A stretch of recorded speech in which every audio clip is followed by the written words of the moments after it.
les premières ébauches pour créer le nouveau géant à hâte, Baudouin 4. Un nouveau géant, d'accord, mais qui représentait? Il n'y a pas moins de 40 géants, rien que dans la ville d'Ath.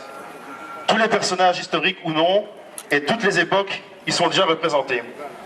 Mais il manquait un pour nous, quelqu'un d'essentiel, Baudouin 4, comte de Hainaut, dit le bâtisseur. Au XIIe siècle, Baudouin IV était donc comte de Hainaut.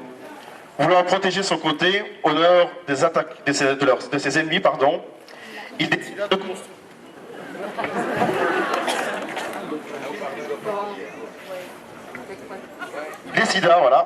De construire une tour fortifiée au confluent des deux Dendres, position stratégique majeure. Il édifia ce donjon sur un marécage, appela Tour Burban. Cette tour est le berceau de notre bonne ville. Villa Nova ne cessa de se développer pour devenir la magnifique cité que nous connaissons aujourd'hui. C'est pour cette raison que Baudouin IV se devait être honoré, lui aussi, par la plus significative et hâtoise des façons, la gigantification. Comme tant d'autres personnalités de notre ville, et peut-être plus, car sans lui, pas de tour, pas de ville et pas de géant à hâte. Le personnage trouvé, il fallait maintenant savoir le Il fallait maintenant pouvoir le construire. Après avoir pris contact avec avec différents artisans, nous avons souhaité rester le plus local possible. C'est ainsi que la structure en osier vient de Bois de Lessines. Une couturière bénévole de la région habillait le géant. L'ASBL Kernounos de Bruxelles eut en charge la réalisation de tous les accessoires. Et c'est Jérôme Comard, jeune sculpteur de la région de Mainvaux, qui donna vie et créa les traits du géant. Au final, comme vous pourrez le voir dans quelques instants, le géant représente un chevalier du XIIe siècle, dans son habit d'époque, avec son casque, son épée et sa cotte de maille. Son blason comtal a été représenté sur sa chasuble. Son allure fière et conquérante inspire la force du fondateur de la Cité des Géants. Mais cette réalisation n'aurait jamais pu se concrétiser sans le soutien de tous les Athois. C'est le projet, l'idée d'une poignée de porteurs, mais c'est surtout la réalisation de toute la population. Vous avez été nombreux à répondre présents à notre appel à souscription. Près d'une cinquantaine de commerçants nous ont suivis dans notre campagne de sponsoring et vous avez été de plus en plus nombreux à nous soutenir tout au long du projet par vos marques de sympathie et de soutien sur Internet ou en assistant à nos différentes manifestations. Pour tout cela, je me joins à toute mon équipe pour vous remercier toutes et tous du fond du cœur. L'avenir de notre géant s'annonce prometteur et de nombreux contacts ont déjà été établis avec des groupes belges et étrangers. Baudouin défilera ainsi entre autres à Bruxelles, Seclin dans le nord de la France, lors de la 5e ronde des géants portés de Steenvoorde, mais également à Bruxelles, sans oublier dans notre bonne ville d'Ath. Avant de laisser la parole à M. Christian Canillier, ainsi que notre député bourgmestre Jean-Pierre Denis, un léger aperçu de l'acte de naissance de Baudouin IV. Baudouin est donc né à Ath ce 14 avril 2012, pèse 115 kg et mesure 4,30 m. Ses parrains et marraines humains sont Jean et Josiane Van Wack pour leur investissement et leur soutien tout au long du projet. Et du côté des géants, il s'agit donc de Mouchette de la Porte de Mons, la plus ancienne géante de quartier de la ville d'Ath, et Sébastien de Tramazur, créé par Ludovic Tilly, qui dès le début m'a poussé à lancer ce projet, et sans qui ce projet n'aurait peut-être jamais existé. Je vais à présent laisser la parole à M. Christian Canunier, encore merci à toutes et à tous.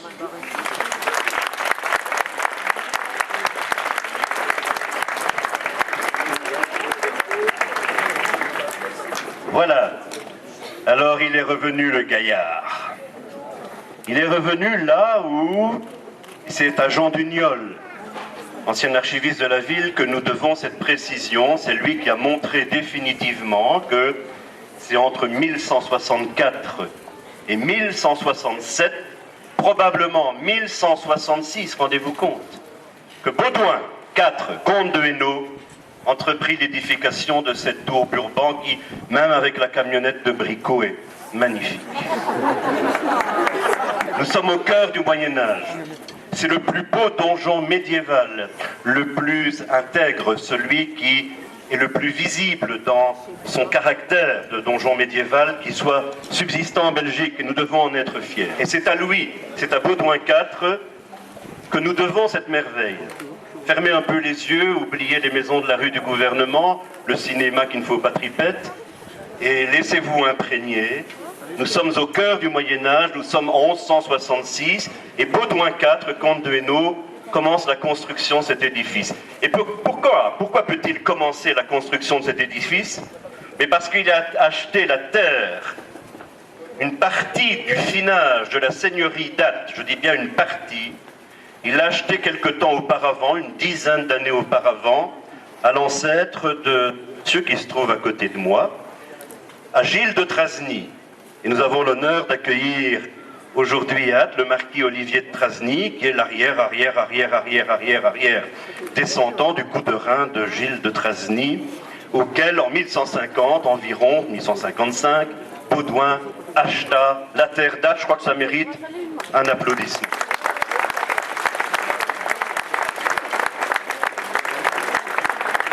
Comment se fait-il que Gilles de Trasny, qui est le premier à avoir porté ce nom dans sa famille, peut-être issu de la famille de Blic, comment se fait-il qu'il était installé ici à Ath?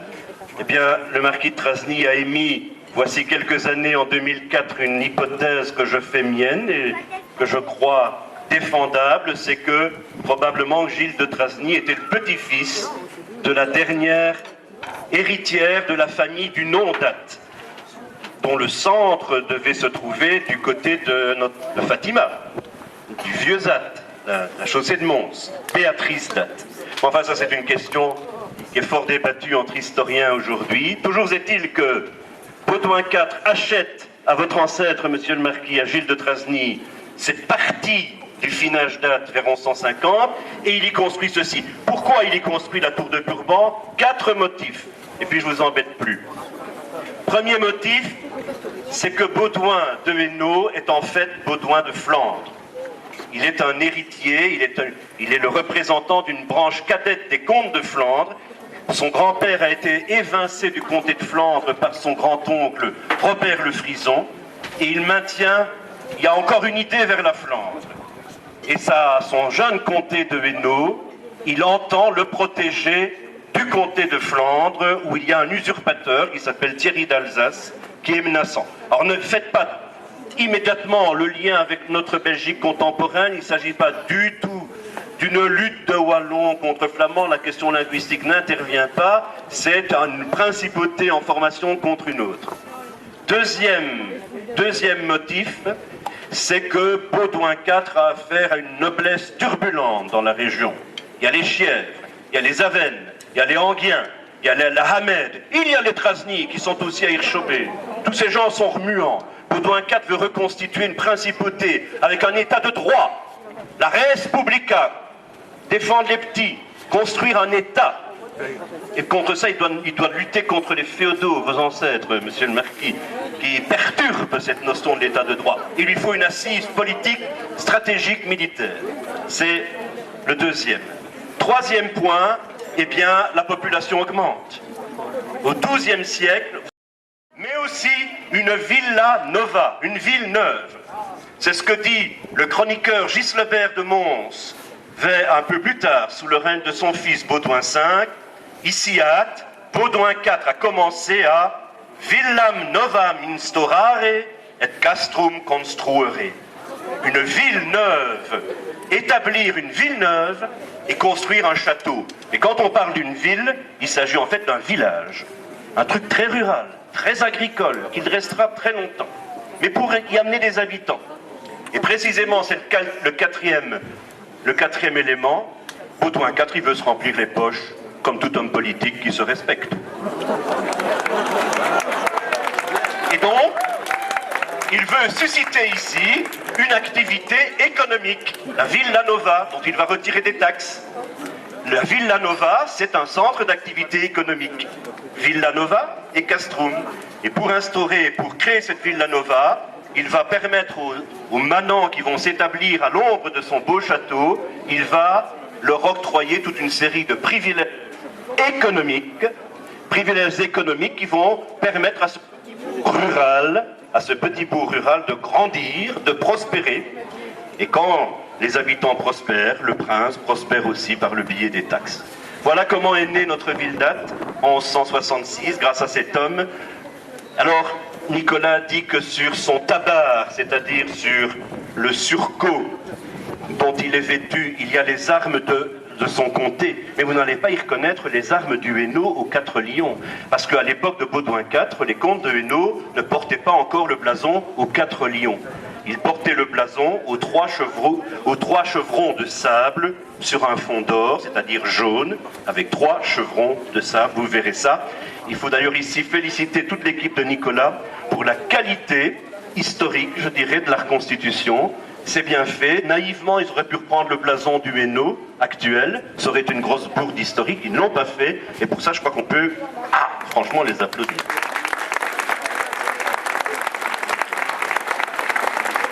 Voilà, j'ai été trop long, mais vous savez que c'est pour ça que, comme notre ville a été construite à partir d'un château qui avait pour but de défendre les intérêts du jeune comte de Hainaut contre la Flandre, eh bien notre donjon est déporté vers le nord. Vous voyez, par rapport à la cour ici, il est déporté vers le nord, c'est-à-dire vers la Flandre, et la ville s'est plutôt développée de ce côté-là, protégé par le donjon vis-à-vis de la frontière du comté de Flandre. Je souhaiterais d'ailleurs que chaque année, Baudouin revienne ici sur ce site, qu'on organise une petite fête chaque année, peut-être aux environs de Pâques, et qu'il retrouve son beau donjon. Cela dit, je vais laisser la place à monsieur le bourgmestre, mais vous êtes en nombre ici, et vous me faites penser que décidément à Ath, on a l'enthousiasme de toutes ces choses, on a l'enthousiasme des géants, et je pense que mes concitoyens ont un coup de rein à nul autre pareil. Il n'y a qu'à Ath que les hommes de notre bonne ville peuvent engendrer géants sur géants, et c'est très bien ainsi.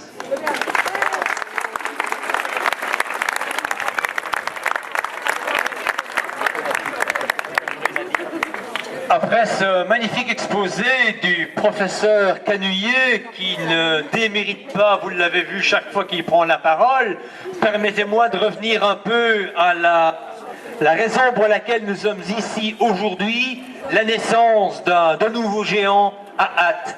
Et je crois que ça, pour la ville d'Ath, c'est quelque chose de tout à fait particulier. Quelque chose qui, vous le voyez, se fait avec la foule, avec la population en liesse. Parce que Ath est véritablement marqué depuis des siècles par cette origine gigantesque. La tour est un élément gigantesque, et les géants qui, au fur et à mesure que la profession s'est égrenée dans la ville depuis le Moyen-Âge, eh bien, les géants sont venus l'embellir, la révérencer à l'époque. Alors, eh bien, c'est vrai que ces géants ne sont pas là pour concurrencer nos géants processionnels. Goliath, sa femme et les autres, bien entendu, ce sont des géants qui ont leur vocation. Eux, ils fonctionnent dans les quartiers, dans les villages, dans nos ducasses. Depuis une trentaine d'années, eh bien, ce n'est pas moins de 30 géants qui ont vu le jour au sein de notre belle entité, en faisant la ville de Belgique où la concentration de géants est la plus importante au mètre carré. Et ça, je peux en être fier. Alors, créés à l'image de ses prédécesseurs, si vous regardez un peu les guerriers que sont Goliath, que sont Ambiorix, eh bien Baudouin IV s'inscrit un peu dans cette lignée. Il poursuit les importantes créations apparues dans les différents quartiers, dans les différents villages de notre entité, et depuis les années 90, eh bien on a une deuxième naissance, si vous voulez, de géants. La première ayant eu lieu, bien entendu, juste après la Seconde Guerre mondiale, avec des géants comme Moumouche et Mouchette, qui nous font le plaisir de leur présence aujourd'hui, ainsi que Zante et Rinette, les géants du village qui m'a vu naître. Dans les années 90, eh bien, ce sont 13 nouveaux géants qui apparaissent, avec aujourd'hui, après il y a eu une période d'estompement, il y a une création gigantesque moins riche. Aujourd'hui, ça repart. Vous avez eu il y a quelques années, 7 ans je crois, le brasseur, donc de ligne. C'est donc avec un grand plaisir qu'aujourd'hui je découvre le projet de ces jeunes Atois. Parce que, en plus d'être un projet qui avait de l'ambition, c'est un projet soutenu par des jeunes. Ils voulaient créer un nouveau géant. Cela démontre donc que le phénomène est encore bien vivant dans l'esprit et dans le cœur des Atois. Les personnages gigantesques ont donc encore de beaux jours devant eux et continueront encore durant de longues années à animer nos Ducasses et nos villages et nos fêtes de quartier. Je voudrais souligner donc le rôle important de ces passionnés qui ont mené ce projet à bien. À quelques-uns, ils ont fait preuve d'énormément de ténacité et d'efficacité pour relever un défi qui n'était pas gagné d'avance, car construire un géant, ça ne se construit pas, ça ne se fait pas comme un coup de cuillère à peau avec une baguette magique, comme on voudrait faire autre chose. Non, ils ont l'ambition de leur projet. Ils ont pu trouver le ressort de différents artisans spécialistes de ces technologies. Ils se sont surtout occupés du nerf de la guerre, le financement. Ils n'ont pas hésité à frapper à toutes les portes. Et je suis particulièrement heureux aujourd'hui de leur réussite. Le choix de Baudouin IV, évidemment, gigantifier le fondateur de notre ville, eh bien, c'est évidemment une idée de génie, car avant eux, personne n'avait encore pensé gigantifier Baudouin IV. Souvent, ce sont des personnages qui savent la ville ou les villages qui sont choisis. Ils peuvent être des métiers particuliers, Mafle un tailleur de pierre, Rebet un potier, Ligne, je l'évoquais tout à l'heure, un brasseur. Ce sont parfois des personnages qui ont marqué l'histoire de leur quartier, Moumouche, Mouchette, Adrien, le canonnier du faubourg de Tournai ou Omer encore à Rebet. Mais ils peuvent aussi évoquer l'histoire de leur ville. Et là, nous rejoignons évidemment la création d'aujourd'hui. Le Père Hennepin, qui est là-bas, Vauban, dont il ne faut pas rappeler un peu le passage sur Ade, vu que c'est lui qui, au-delà des premières fortifications médiévales, a véritablement donné à la ville son statut de place forte militaire. Et il était donc tout à fait logique, après ces personnages historiques de la ville, que le comte de Hainaut, Baudouin le bâtisseur, devienne également un géant. Alors je ne me rappellerai pas les raisons pour lesquelles Ath a été choisi par Baudouin IV, vu que Christian vient de le faire de magistrale façon. Il a bien rappelé qu'avant que nous n'ayons le Tour de Burban, c'est un marais ici, il y avait un petit village ici un peu au nord, c'était Brantigny, et il y avait Ath, mais qui était le village d'Ath, qui aujourd'hui est appelé le Vieux Ath, dont la trace est encore présente dans le chemin du Vieux Ath, là-bas du côté du Séquoia. Et donc c'est cet imposant donjon qui va permettre à un gros bourg et ensuite une ville de se développer. Il y aura, pour qu'une ville puisse se développer, il faut de l'argent. Cet argent, ils vont le trouver au travers d'un marché. Mais le marché, aujourd'hui, il est encore existant. C'est le marché du jeudi. Tous les jeudis matins, depuis 1166, eh bien, il y a un marché, ou un peu plus tard, il y a un marché ici à Ath. Il va donner des droits et privilèges à ses habitants pour que les gens puissent profiter de lois qui les protègent dans un monde qui était nettement plus violent qu'aujourd'hui. Il crée donc une ville neuve, une villa nova, comme mes prédécesseurs l'ont évoqué. Et 800 ans plus tard, vous voyez que, ma foi, son idée était très bonne, car notre ville a connu un développement considérable, tant sur le plan urbanistique que sur le plan de la qualité de la vie. Ça, je pense que c'est important aussi de le souligner. Maintenant, Baudouin IV est immortalisé. Que justice lui soit donc rendue, et j'espère que ce magnifique géant que nous allons découvrir dans quelques instants, eh bien, durera aussi longtemps, sinon plus longtemps que notre belle tour de Burban, qui depuis 800 ans égaye nos yeux de sa présence. Je vous remercie de votre présence.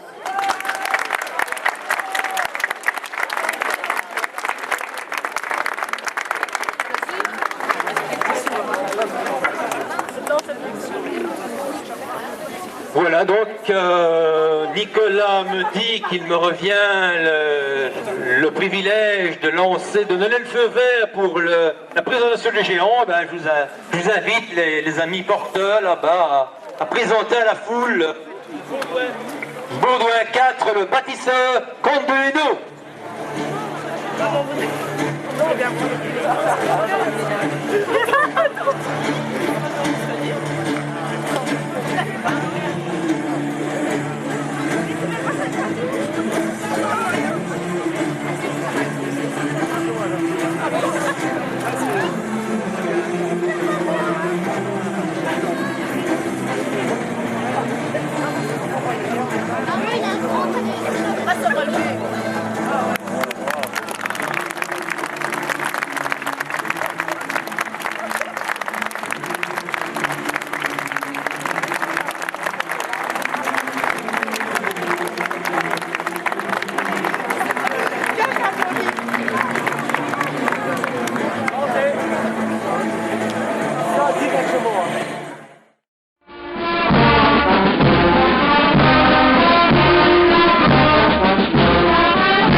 Là, il faut du bois. La folle du bois. Ah oui, ça non. Non, moi j'aurais dit. Ah non, tu déconnes. Oui, ça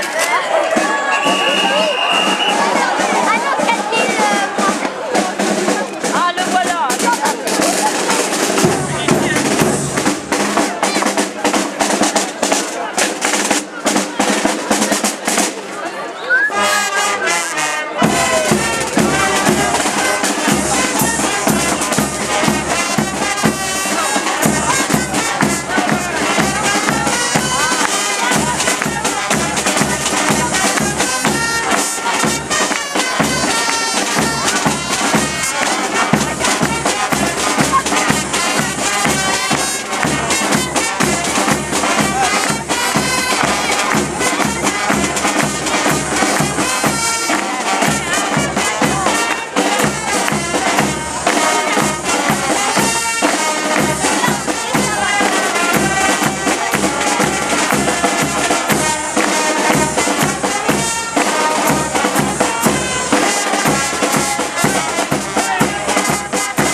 comme je le fais chaque année pour Monsieur et Madame Goliath, le nouveau géant de notre bonne ville d'Ath.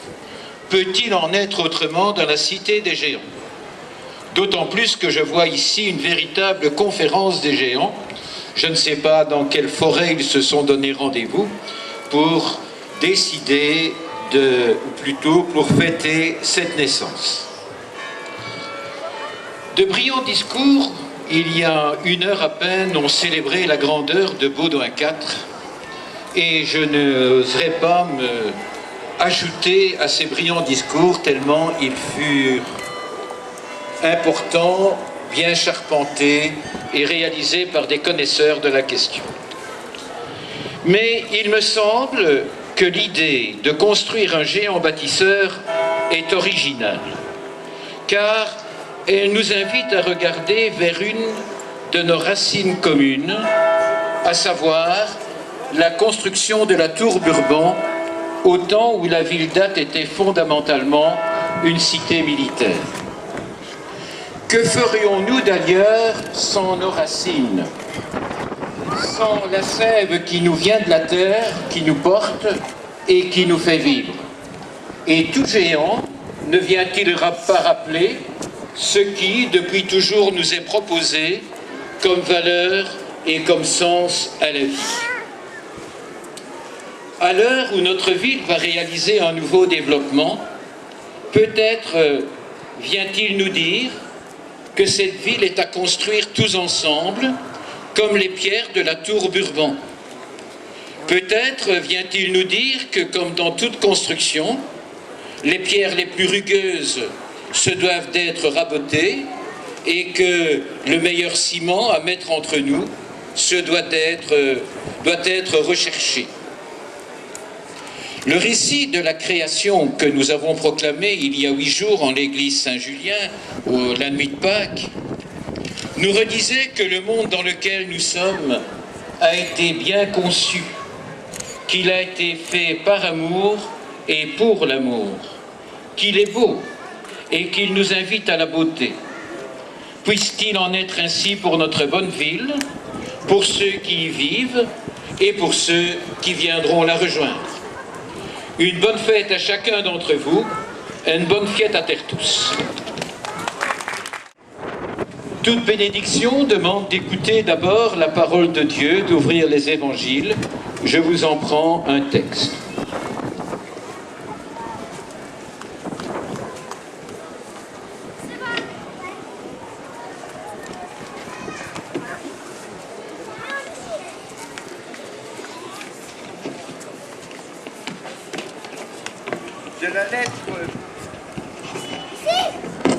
De la lettre de saint Paul aux Philippiens. Soyez toujours dans la joie du Seigneur. Laissez-moi vous le redire, soyez dans la joie. Que votre sérénité soit connue de tous les hommes. Le Seigneur est proche, ne soyez inquiets de rien, mais en toutes circonstances, dans l'action de grâce, priez et suppliez pour faire connaître à Dieu vos demandes. Et la paix de Dieu, qui dépasse tout ce qu'on peut imaginer, gardera votre cœur et votre intelligence dans le Christ Jésus.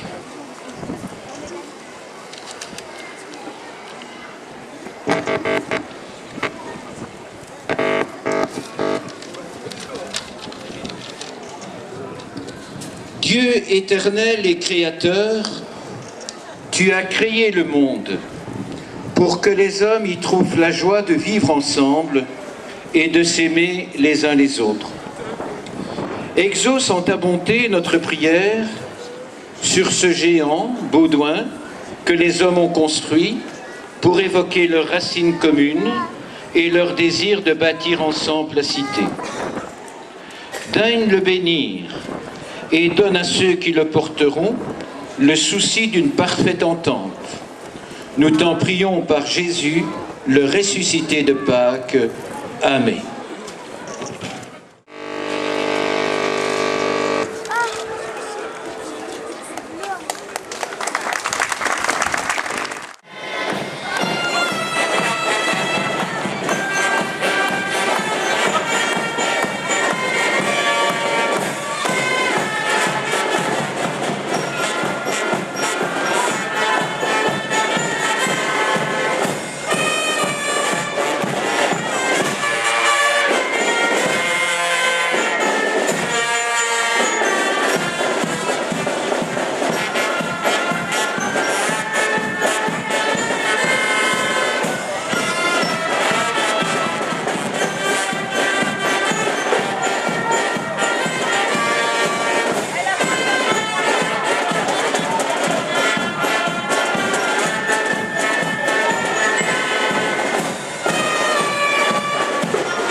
y a quelque chose en vert, des tas.